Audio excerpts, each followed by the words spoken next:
Hola amigos, le damos la bienvenida, les saluda Pedro Tarquis en esta entrevista muy especial que tenemos en el día de hoy, porque contamos con dos personas que son dos auténticas joyas para poder entrevistar. Una es Asun Quintana, que me acompañará en la entrevista, presidenta de la plataforma Seneca Falls y responsable del grupo Mujer y Sociedad en la Alianza Evangélica Española. Muchas gracias por acompañarnos, Asun. Encantada. Y el personaje central, que es Lidia Falcón. Ella fundó el Partido Feminista de España y estuvo en la cárcel precisamente por enfrentarse a lo que entonces era el nacionalcatolicismo del régimen de Franco. Es licenciada en Derecho, Periodismo y doctora en Filosofía, y hoy sigue estando en la brecha, que es lo importante, repitiendo además lo que desde el principio ha defendido. Muchísimas gracias, Lidia. Es un honor poder contar con tu presencia aquí. Muchas gracias a vosotras por invitarme, por ser tan amables, por estar tan cercanos. Y quiero añadir que yo os tengo mucha simpatía porque una parte de mi familia era protestante. Vaya. Y fue además, bueno, pues como suponéis, represaliada y perseguida en los años más duros.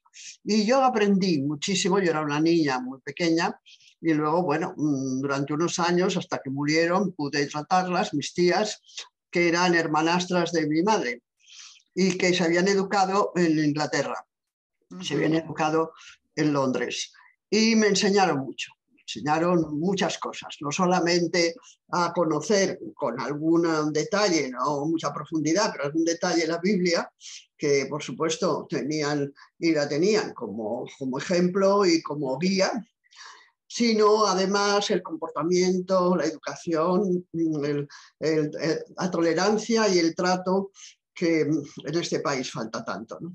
Así es. Que contáis con una amiga y con un ayudante. Bueno, nos emociona saber esta historia tuya, de verdad. Esta parte de la historia no sale muy a menudo porque, claro, bueno, tampoco es que sea fundamental, porque en realidad pues mi madre, mi padre, toda la familia más directa eran ateos y eran comunistas, pero también naturalmente con esa visión amplia, oceánica, que decía mi marido, Carlos París, de comprensión y de entendimiento de lo que son las diversas profesiones religiosas, pero además con conocimiento y profundo de lo que vivió el movimiento protestante, y en España en especial, puesto que se convirtió en baluarte del catolicismo y en perseguidora de de cualquier disidencia. Ya lo sabéis, no os lo voy a contar a vosotras, ¿no? Disidencia y cualquier libertad sería. Exacto. Sí, por supuesto. Exacto. Pues si me permites, te tuteamos, si no... Claro, naturalmente. Pues, no me hagáis mira, más vieja de lo que soy. No, aparenta muy joven, o sea que... Mira, tú has dicho, el feminismo es un movimiento de liberación y de lucha contra las injusticias. ¿El feminismo y la igualdad de la mujer ha tomado otros derroteros, como evidencia ahora la ley trans, respecto a lo que fue en su origen? Bueno, yo lo que quiero es plantear una enmienda a la totalidad, porque eso no es feminismo. Es decir, el feminismo como ideología liberadora, igualitaria y en lucha contra todas las injusticias no puede amparar semejantes disparates. Y lo que ha pasado, desgraciadamente, es que en el seno del movimiento feminista, ni siquiera en el seno, porque los sectores que defienden esas absurdas teorías y que de todas maneras tienen el poder de estar en algunos puestos de gobierno, no entraban en el feminismo, no estuvieron nunca. No es que haya sido siquiera una disidencia, ¿no? Y se hayan separado. Aparecieron estos personajes llevados de la mano de esa formación populista y sin principios y sin planteamientos claros de Podemos y se instalaron en unos puestos de gobierno. Y a partir de aquí empezaron a decir que eran feministas. Pero no solamente se trata de decirlo, se trata de ser coherente con lo que uno defiende, ¿verdad? Y el movimiento feminista en su totalidad está en pugna continua con semejante tendencia. Quizá nos hemos enterado un poco tarde, ¿no? Porque el lobby trans está haciendo una campaña soterrada con muchas conspiraciones, con el apoyo de grandes corporaciones económicas que se ha introducido en diversos espacios de poder y que cuando nos hemos, por lo menos nosotras desde el Partido Feminista, puesto ya en la primera línea de fuego, pues había avanzado demasiado, ¿verdad? Tenemos 12 leyes autonómicas aprobadas en España. Bueno, estamos copiando, por otro lado, lo que ha pasado en el Reino Unido, lo que está pasando en Canadá, en Australia, en varios países, ¿no? Pero con una fuerza que nos ha dejado, incluso nos ha dejado desconcertadas, ¿eh? Ahora, lo que repito es que eso no es feminismo. El feminismo, aunque tenga en sus diversas vertientes algunas diferencias, de ninguna manera ampara ni defiende semejantes disparates, como tampoco legalizar la prostitución, los vientres de alquiler, toda la parte mercantil del capitalismo más profundo, que además es un negocio importantísimo a costa de la dignidad, de la libertad y del cuerpo de las mujeres. Exacto. Hemos leído muchas entrevistas tuyas, recomendamos a la gente buscarlas, poner Lidia Falcón y buscar en Google. Ay, cuántos lo agradezco, sí, muchas gracias. No, porque son súper interesantes. Hemos tardado en encontrarnos, entonces. Sí, y no podemos incluir todo porque dices cosas muy, muy claras, muy coherentes y muy, muy impactantes, ¿no? Una de ellas que te quería preguntar es que tú dices, en los 70 las mujeres luchadoras estaban en el feminismo y en los 80 dieron el paso a los partidos, con lo cual el movimiento quedó bastante descapitalizado. ¿Ha acabado la política con el feminismo de aquellas mujeres luchadoras? Bueno, de un sector de ellas, no puedo decir, sería injusto decir que acaba con el feminismo totalmente, porque ellas representan la rama feminista del Partido Socialista, fundamentalmente. Los partidos a los que se unieron fundamentalmente fue el Partido Socialista. Ahora, desde luego, bueno, pues como están agrupadas en ese partido y tienen que obedecer las consignas de la dirección, pues nos hemos encontrado con una falta de empuje, una falta de comprensión en algunos momentos de los planteamientos más importantes y radicales del feminismo. Ahora mismo hace unos meses, hemos visto cómo han despedido a Carmen Calvo, que era la vicepresidenta primera del gobierno y que representaba, bueno, el liderazgo feminista dentro del Partido Socialista. Bueno, para mí, con muchas debilidades, pero aún así manteniéndose firme en la negativa a aprobar el proyecto de ley trans, por ejemplo, y también defendiendo, parecía bastante convencida, la abolición de la prostitución. Pues bien, cuando la han despedido, nos hemos encontrado con, pongamos, la sorpresa, no tan grande, pero en fin, y desde luego la tristeza de ver que sus adeptas, que sus seguidoras no decían nada. Hay un silencio absoluto en el sector feminista del partido, porque todo el partido no es feminista, y esto no lo digo yo, que pueden considerar que al ser rivales, pues quiero desprestigiarlas. Tuvimos aquí, no sé si ustedes se han fijado alguna vez en el canal de YouTube del Partido Feminista, si lo pueden mirar, porque tenemos muchos debates. Varios de ellos han sido de la ley trans. Y allí una de las militantes del Partido Socialista, que se llama Laura Nuño, dijo que el feminismo no había entrado en todo el partido. Que hay un sector, naturalmente, ellas además algunas son veteranas, ella es más joven, pero hay otras que tienen muchos años, nos hemos encontrado en este camino durante todo este periplo, y que costaba mucho llevar el feminismo a determinados ejes del partido, cosa que se puede observar con las declaraciones de unos y de otros y desde luego con las acciones, ¿no?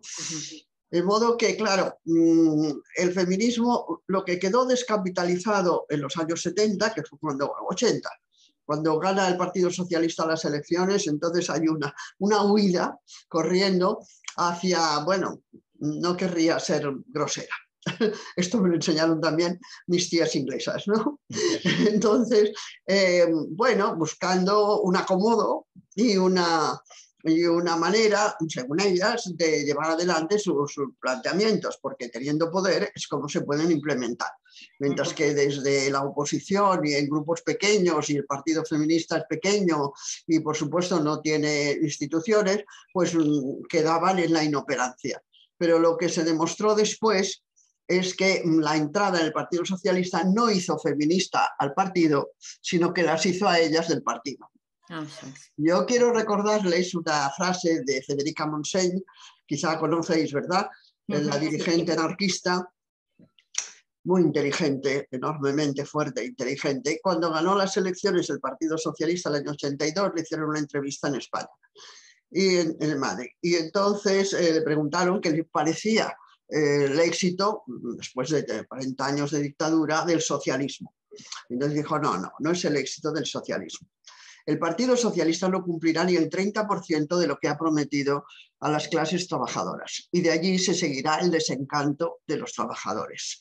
No se puede decir que el Partido Socialista ha tomado el poder, es el poder el que ha tomado al Partido Socialista. Y esto no creo que sea ninguna novedad, porque llevamos ya todo el recorrido anterior. Estamos después de 23 o 24 años de gobiernos socialistas y podemos ver la situación actual, ¿no? La situación de todo lo que sucede. Pero hablando del feminismo, por no distraerme en hacerlo muy largo, pues hablando del feminismo nos encontramos con que con mucha probabilidad se aprobará, se regulará la prostitución. Desde luego no entra en la agenda prohibir la pornografía. Eso está completamente ajeno a los propósitos de la dirección del partido, ¿no? Y del gobierno. Y tenemos la amenaza, bueno, los bienes de alquiler no se van a convertir en delito. Tenemos una complejidad administrativa que supongo que conocéis, por la cual no se puede inscribir a un niño fabricado en el vientre de una mujer encontrada yo que sé dónde, pero eso no importa, porque al final se inscriben en los consulados de otros países. Y al final aprobarán la ley trans. De modo que, claro, el feminismo como ideología liberadora, que he dicho antes, y como lucha frontal contra las estructuras de poder opresoras, pues se encuentra situado fundamentalmente en el Partido Feminista. Así es, así es. Pues mira, al hilo de esto, Lidia, bueno, pues era la siguiente pregunta, que Pedro Sánchez ha anunciado, ha puesto sobre la mesa que va a llevar adelante la abolición de la prostitución. ¿Tú crees, o sea, cómo valoras esta promesa? ¿Tú crees entonces que se va a llevar a cabo o no? Pues no se va a llevar a cabo. No se va a llevar a cabo, porque además el diablo está en los detalles, ¿no? Y lo que hay que fijarse es cómo lo formula. Yo lo he comentado en algún artículo, ¿no? Porque me fijé en toda la declaración. Vamos a intentar que se proceda a la abolición de la prostitución. Claro, naturalmente también hay que tener en cuenta las condiciones reales, porque si no, pues fantasearíamos, ¿no? Ellos no tienen suficiente fuerza parlamentaria para aprobarlo por sí mismos. Tienen que contar imprescindiblemente con el apoyo de Unidas Podemos, que sabemos que son prostituidores. Lo sabemos y además no lo ocultan, ¿verdad? Y lo defienden y lo argumentan. Pero ni siquiera con ellas podrían aprobarlo, porque necesitan también el apoyo de otras formaciones más pequeñas, pero que suman votos. Y una de ellas es Esquerra Republicana de Cataluña. Y Esquerra Republicana de Cataluña, cuando estaba representada en el Parlamento por Joan Tardà, yo no sé si vosotros estabais en ese momento atentos, llevó al Parlamento el debate de una ley para legalizar la prostitución. La podéis encontrar buscando un discurso enormemente apasionado, además, y firme, diciendo que no había que ser hipócritas, que la prostitución existía, prácticamente que iba a existir para toda la eternidad, y que lo que había que hacer era proteger a las mujeres con seguridad social, etcétera. Los argumentos que ya sabemos que se utilizan. Esta es una de las formaciones con las que tienen que contar, porque son 13 votos en el Parlamento y sin ellas no llegan, a la mayoría necesaria, de modo que es una falsa promesa. Sí. En todo caso, tampoco mintió tanto, porque dijo que lo iba a intentar. Exacto. Yo aquí quería introducir una pequeña frase por humorística, porque hay que hacerlo, ¿no? Un médico que yo tenía que me ponía un tratamiento y una gimnasia y no sé qué, y cuando le decías, bueno, lo intentaré, decías, mire, ¿lo hace o no lo hace? Pero no lo intente. Porque ya sabemos, sí. Pues eso. Las buenas intenciones están ahí, nada, pero no, eso era también lo que hay un refrán nosotros... español que dice que de buenas intenciones está empezar el infierno. Exactamente, pensamos lo mismo y por eso, pero bueno, queríamos escuchar un poco tu opinión, ¿no? Sí, Pedro. Sí, ¿no? Ha mencionado el tema de la gestación subrogada o vientre de alquiler. Sí. Por encima, ya has un poco esbozado la postura. Es un tema que nos preocupa y hay gente que lo vende, ciudadanos, ¿no? Ya que hablamos de partidos, como que es algo que hay que legislar y convertir en una empresa de libre comercio, ¿no? Pero desde el punto de vista del feminismo entendemos por lo que has dicho que es un abuso de la mujer también. Bueno, es que primero yo no acepto ese término, cambiando el lenguaje, ¿verdad? Cambiamos las definiciones y los términos que utilizamos y ya hemos transformado una explotación inicua, la hemos transformado pues en una decisión personal libre, ¿no? Y aquí está que llamarle gestación subrogada a lo que es alquilar, que ya es el colmo, ¿no? Un trozo, la función reproductiva de las mujeres es convertir en mercancía a los seres humanos, ¿no? Y a las mujeres en este caso. Dame el libro, por favor. Totalmente. Y aquí nosotras, desde el Partido Feminista, hace ya 3 años, 3 o 4 años debe ser, presentamos denuncia en el juzgado de guardia por la explotación de los seres humanos.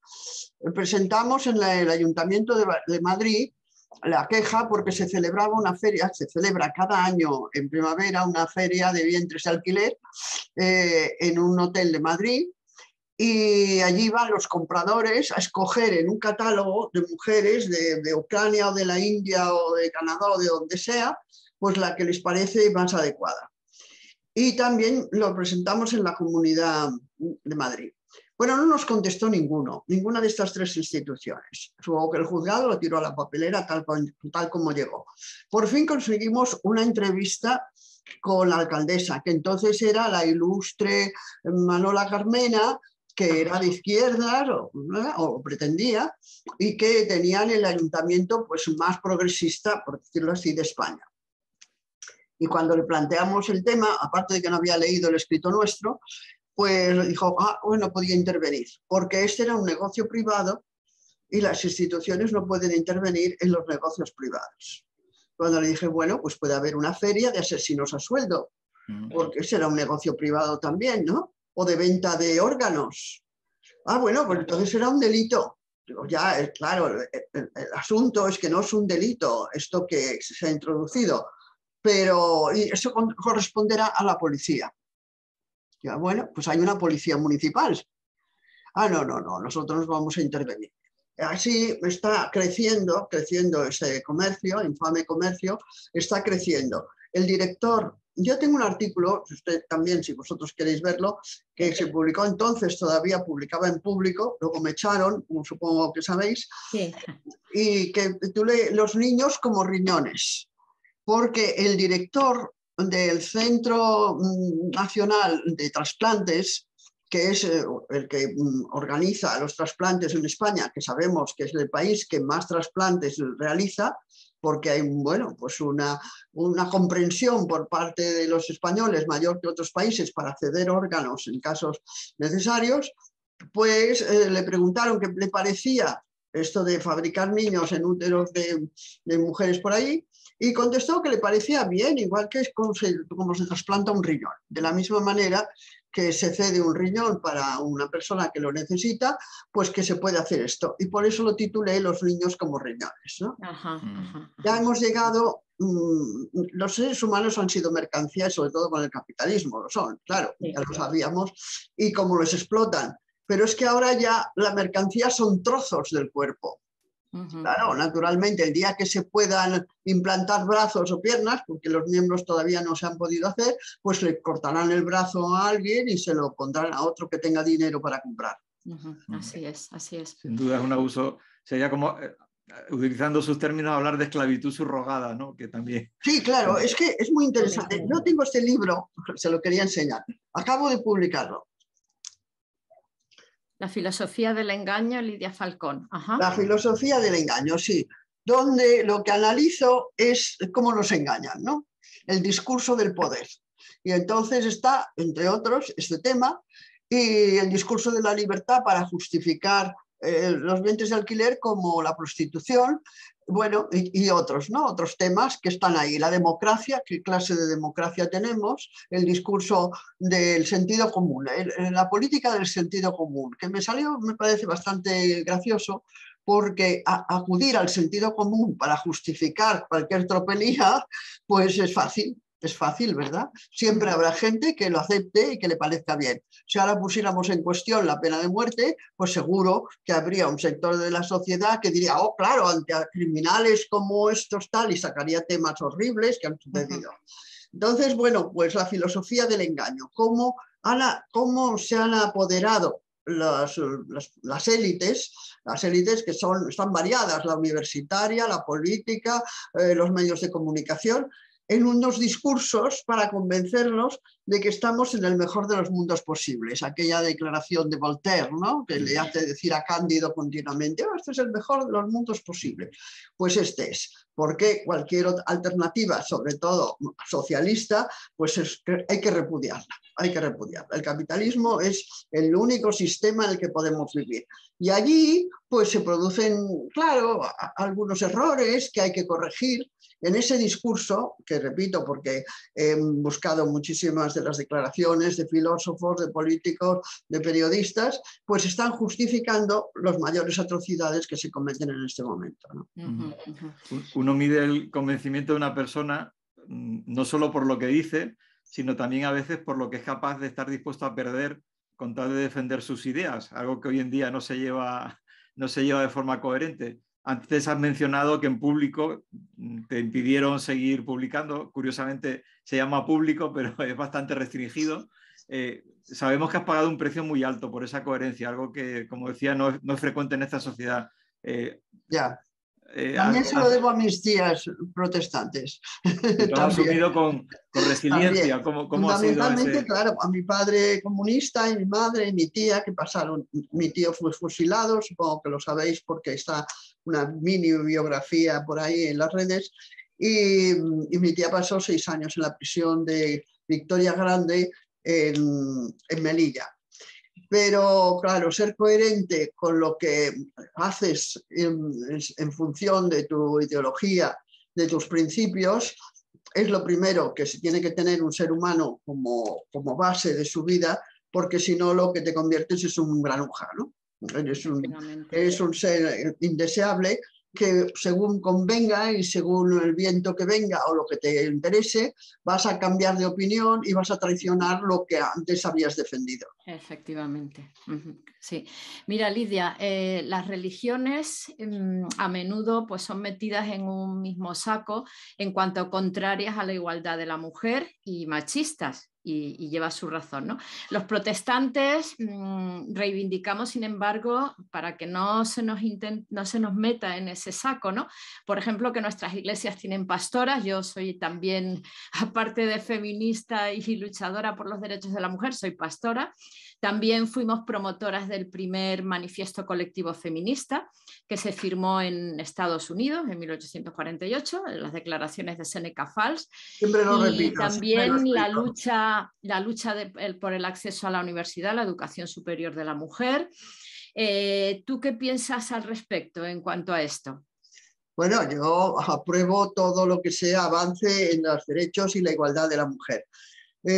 Únicamente yo no soy religiosa, porque no solamente no me educaron como tal, a pesar de la presión espantosa que hacía el régimen para tenerte siempre sometida a normas religiosas, a ritos y a clases de religión que se daban en el colegio, sino porque me parece que la creencia en una vida sobrenatural y en una potestad divina pues no la entiendo, ¿verdad? Me parece que atenta a la razón, pero naturalmente y siempre defenderé la libertad religiosa y que sin hacerle daño a los demás, cada cual tenga en su vida privada y en su vida eclesial la conducta que considere pertinente. Pero esto es precisamente lo que no hace la Iglesia Católica, porque la Iglesia Católica tiene un poder económico, no tiene tanto poder ya ecuménico, ya no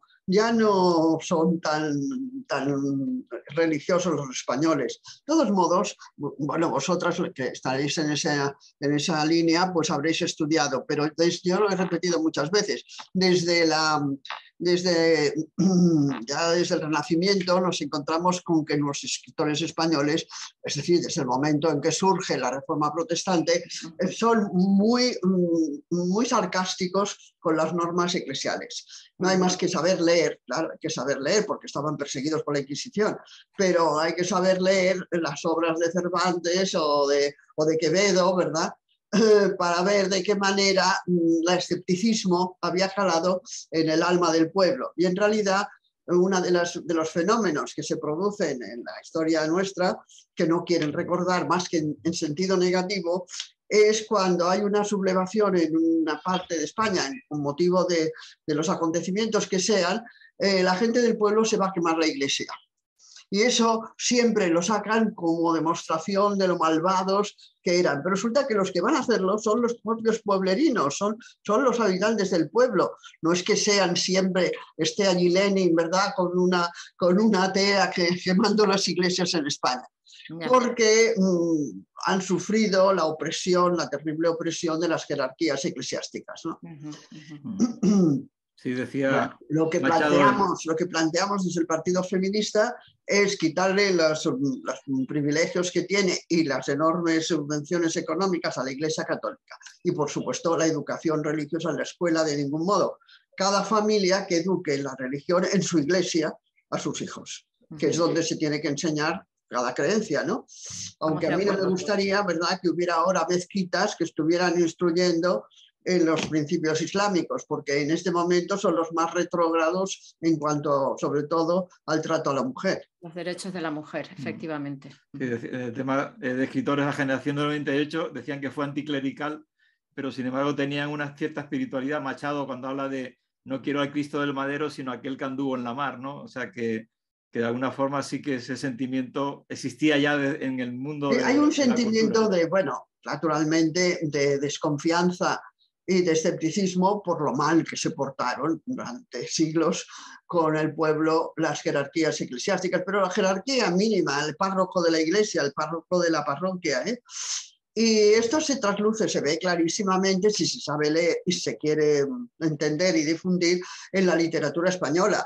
¿Vale? Podemos llegar hasta el siglo XIX, desde el XVI, con la regenta de Clarín, donde demuestra qué iglesia se tenía, qué clase de moral mantenía el Vaticano y la Iglesia oficial, y cómo, cuando llega la República, uno de los principales objetivos de la República es separar la Iglesia del Estado, quitarle los prebendas, hay que ver la Constitución, que fue motivo también de su derrota, claro. Así es. Por todo lo que hemos hablado, es evidente que los actuales partidos políticos no defienden ese feminismo de la defensa realmente de los derechos y la justicia con la mujer. Sé que has intentado reflotar el Partido Feminista como un partido político. Sí. ¿Vas a seguir en esta línea? Sí, claro. Ahora precisamente nos preparamos, posiblemente, no está decidido y las circunstancias siempre pueden cambiar, pero pensamos competir en las elecciones electorales de Andalucía, que son, se supone, las próximas que se van a convocar. Sí, queremos demostrar que el feminismo es no solo un movimiento social, como ya conocemos, es naturalmente una filosofía y una ideología de avance de los seres humanos, pero además un proyecto político, porque es imprescindible, de verdad, Asun. Si no tenemos el poder político, no podemos avanzar. Estaremos siempre con las manifestaciones y los encuentros que puede hacer un movimiento social, que, como se ha visto además, ya tenemos experiencia detrás, ¿no? Tenemos años recorridos, no tienen influencia en las decisiones políticas. Exacto. El sistema le permite, ya hemos conseguido esto, ¿verdad? Yo ya no voy a la cárcel por mis ideas políticas, ni por lo que escribo, ni por las reuniones, y esta conferencia no supone que me entrará la policía ahora a detenerme. Gracias, y eso es un avance, claro está. Sí, claro. Pero no hemos pasado de esto. Es decir, que los movimientos sociales, no solamente el movimiento feminista, sino el movimiento vecinal, el de jubilados, el que fue de estudiantes, que no sé si resucitará, estos movimientos se les permite, ¿verdad? Se nos permite, bueno, pues los espacios de reunión, los espacios de manifestación y que esquivamos y de momento la libertad de expresión no está muy perseguida. Algo sí que lo disimulan, pero algo sí. La prueba es que me han echado del periódico Público, por ejemplo. Pero una vez que ya te has desfogado, ¿no? Has salido a la manifestación, has estado 3 horas y has chillado por la calle, o has escrito un artículo, o tienes un debate público, pues te vas a casa y aquí no ha pasado nada.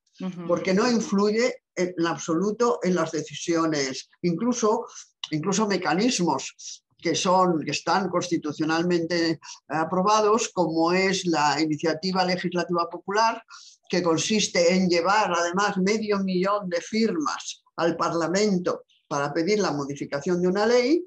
En media hora la pueden deshacer, porque primero pasa por la mesa del Congreso y si no la considera adecuada para discutirla, pues no se hace. Esto ha pasado no hace nada con la ley hipotecaria, ¿no? la ley de vivienda. Y podemos poner 40 temas. O sea que el esfuerzo social de buscar las firmas y de reunir a la gente y de convencerlos de un tema y luego llevarlo hasta el Parlamento, cumpliendo además unos estrictos sistemas administrativos, pues es una manera de engañar, ¿no? Es otra manera de la filosofía del engaño. Efectivamente, así es. Necesitamos estar ahí en el poder político, ¿no? Sí. Y mira, Lidia, para terminar, eres un ejemplo para nosotros como luchadora, como idealista. Entonces, nuestra pregunta, ¿cómo consigues mantener ese espíritu y esa fuerza que tienes para seguir como sigues? ¿Cómo lo haces, Lidia? Bueno, yo supongo que esto es heredado, ¿no? Que la cadena genética pues sigue. Pero yo creo, es así, además, si no seríamos injustas, que hay muchos luchadores en el mundo, muchos, sí, y que se mantienen ahí, algunos de los cuales ni siquiera los conocemos ni recordamos. Y para mí ha sido un desafío en mi vida, si no hubiera tenido sentido en mi vida, mantener la coherencia y la defensa de los ideales por los que murieron y lucharon mis familiares. Pero no solo mis familiares, sino más de 1 millón de españoles que estuvieron en todas las trincheras, estuvieron en todas las cárceles, tuvieron que exiliarse después de la guerra, vivieron la posguerra en las condiciones que yo recuerdo de niña y que luego mantuvimos la lucha antifascista durante la dictadura. Y poder decirlo, tampoco es que sea yo ni tan buena ni tan esforzada, es que me sentiría muy mal si no lo hiciera. Es decir, que en realidad soy una egoísta porque lo hago por mí misma, ¿no? Si yo me viera diciendo las cosas que dicen unos personajes que han prometido hace nada, no sé qué, y que al cabo del tiempo pues ni lo recuerdan, ni se desdicen, ni se alían con el enemigo, me sentiría muy mal. Eres coherente, Lidia. Eso es sobre todo lo que me lleva a estar aquí. Y luego, claro, un poco de esperanza. Carlos París, que había sido muy católico, un hombre muy coherente y muy luchador, decía que, bueno, que él ya no tenía fe, pero que le quedaba la esperanza y la caridad, que son las virtudes teologales que conocéis, por lo menos los católicos, tal. Bueno, pues yo querría mantener la esperanza, ¿verdad? La fe no la tengo ni realmente en mi casa no se enseñaba, excepto mis tías. Pues puedo contar si hay tiempo, si os parece, una situación, no se puede decir una anécdota porque era bien dura, cuando me detuvieron en uno de los procesos, el último más grave, el año 74. Bueno, una de mis tías, las O'Neill, son irlandesas, de origen irlandés, españolas, nacidas en España, pero se educaron en esa tendencia protestante, que eran estudiantes de la Biblia, que no sé si conocéis. Sí. Bueno, pues hacía mucho tiempo que yo no las veía, porque la vida nos separó, claro. Además, yo vivía en Barcelona, entonces cuando me detuvieron me trasladaron de Barcelona a Madrid, y ella vivía en Madrid. Y sin embargo, cuando me detuvieron, que fue un escándalo, se publicó en todas partes, se presentó en la cárcel y se vino a verme, ¿no? Y bueno, pues ella quiso hacer un proselitismo de acuerdo con sus creencias, me trajo libros y mostró con ello, claro, la coherencia de una idea que él había mantenido durante toda su vida. Y eso para mí es muy respetable. Ojalá, ¿verdad?, de varias confesiones, porque hay otras que digo que los encuentro menos respetables, como la islámica, ¿no? Pero si de varias confesiones se mantuvieran con coherencia y manteniendo, pues eso, la fe y la caridad. Y la esperanza no querría perderla, porque estos momentos estoy pensando en escribir, no sé si será un ensayo largo o corto, o lo dividiré en artículos, porque el tiempo que estamos viviendo es preocupante. Es muy preocupante. No es trágico como en los años bélicos, ¿verdad? No es trágico, no es horrible como aquella miseria y aquella persecución, pero en aquellos tiempos, en los momentos peores, bueno, si no te habían matado, claro, quedaba la esperanza, porque estábamos seguros que aquello no podía durar eternamente, que la situación de la dictadura no se podía prolongar, que tenía que llegar un momento más o menos ¿no? Pero hoy yo no le veo el fin. Yo no veo el fin de estos sistemas democráticos, ¿verdad?, con comillas, en el que el capital es dominante totalmente y manda y organiza. Ahora mismo acabo, antes de hablar con vosotras, he mirado el periódico y hay un informe larguísimo sobre los gastos de defensa que se van a originar. Esta Europa unida en la que estamos, va a disponer de no sé cuántos mil, porque me pierdo en un océano de cifras, miles de millones para la defensa, porque tenemos que defendernos. Yo no sé ya de quién, será de los marcianos ya, porque claro, lo que están armándose unos y otros es para enfrentarse entre ellos. Y aquí los que pagaremos seremos los ciudadanos, claro. Y naturalmente las mujeres tendremos que tener muchos hijos para sustituir a los que maten en los frentes. Porque nosotras somos las que facilitamos la materia prima con la que montan los ejércitos. Si no hay ciudadanos, si no hay chicos y chicas que vayan al ejército, pues no hay posibilidad, ¿verdad? Porque desde luego los grandes magnates del mundo del ejército y de los fabricantes de armas no son los que van a las trincheras. Efectivamente. De la esperanza que comentabas, en la obra El infierno de Dante Alighieri, el conocido escritor italiano, dice o le explica que al entrar en el infierno había un cartel encima que decía desechad toda esperanza. Así sí, que mantengamos la esperanza para que esta vida no se convierta en un infierno. Yo no querría perderla, sí, ya conozco la Divina Comedia, sí. No querría perderla porque es muy triste, porque eso lleva solo, pues eso, la desesperanza, la depresión, el abandono de la lucha, ¿no? Exacto. Pero quiero advertir, o sea, es un llamamiento, como el libro este que os he enseñado, es un llamamiento a las clases trabajadoras, a las mujeres, al pueblo en general, para que no se confíen, para que no se dejen engañar, porque entonces sí que no habrá camino, sí que no habrá salida. Si no depositamos nuestra fuerza en nosotras mismas, esto también era una frase de Mao Zedong, ¿no?, que decía, solo hay que confiar en las propias fuerzas, porque todo lo que nos están explicando ahora mismo, la recuperación económica, y 2 páginas después del periódico te cuenta la crisis que hay en este sector y en el otro, etcétera, ¿no? Hemos visto la sublevación durante unos días en Cádiz de los trabajadores de la metalurgia, y tenemos los de Navantia en Galicia, y yo puedo relatar con bastante detalle la explotación que sufren las mujeres en los distintos sectores de producción. Pues es necesario que se tenga la lucidez suficiente para entender dónde está la verdad y dónde está el engaño, dónde está la mentira, y luego tengan el valor para ponerse en lucha contra ello, claro. Así es. Bueno, decirte sí que transmites ilusión, esperanza y ganas de pelear, o sea que... Tiene que ser, porque si no, ¿para qué hemos venido a este mundo? Sí, no, nosotros como creyentes además la esperanza es fundamental, y porque tenemos esperanza vamos a ir adelante, ¿no? Y no solamente confiar, por supuesto, en nuestras fuerzas, ¿no?, sino que además, bueno, como creyentes pues tenemos esa esperanza y ese apoyo en lo que nosotros, en nuestro Dios, en nuestro Creador, y entonces pues se redoblan las fuerzas. Te quiero decir que vamos a seguir adelante. Bueno, pues entonces cuento con vosotras, ¿eh?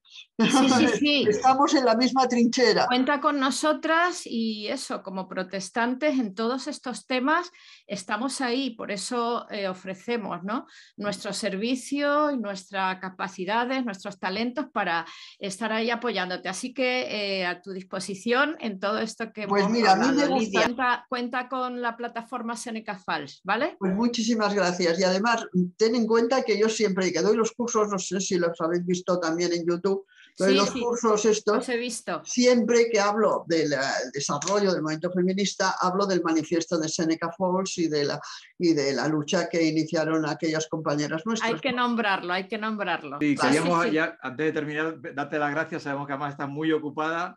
O sea que... No, pero ahora estoy encantada. Ahora me he tomado un receso de todos los líos que tengo encima y mira, es como un día de fiesta. Pues nos alegra. Ya para terminar, si hay algo que quieras concluir, añadir, que no hayamos tocado algún tema. Bueno, yo querría insistir en este tema que quizá lo hemos tratado hace un momento, pero que no sé si queda bien claro, que es imprescindible para que la situación de la mujer cambie de verdad y para que el feminismo avance, que el partido feminista, es decir, un partido político feminista, tenga la fuerza para imponer o para, por lo menos, influir en las decisiones que se tomen.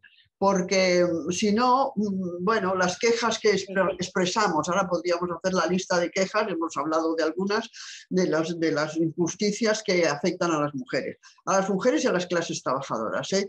Porque si os fijáis, supongo que estáis al corriente, que la reforma de la ley laboral que se plantea no se va a llevar a cabo, porque está impuesta por la patronal y aquí los contratos son precarios, los sueldos son bajísimos, los despidos se suceden continuamente.